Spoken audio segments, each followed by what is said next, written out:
Panitia penyelenggara mengimbau para supporter yang akan datang mendukung Sriwijaya FC untuk menjaga keamanan di dalam dan di luar Stadion Gelora Sriwijaya Jakabaring Palembang.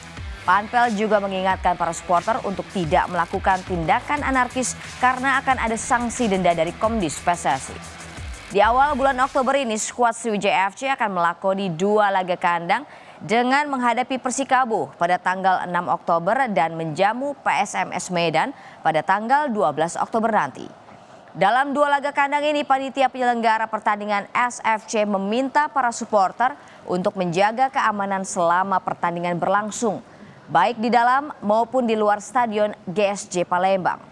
Jika terjadi tindakan anarkis, maka yang nanti akan dirugikan adalah Sriwijaya FC.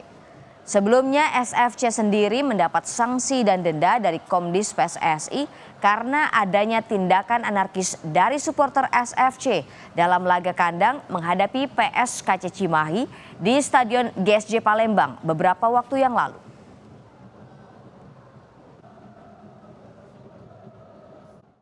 Untuk seluruh supporter yang kebetulan cinta dengan sepak bola, hobi dengan sepak bola, manakala memang niatnya mau menonton ke Stadion Jakabaring itu, niatlah sebagai penonton yang baik.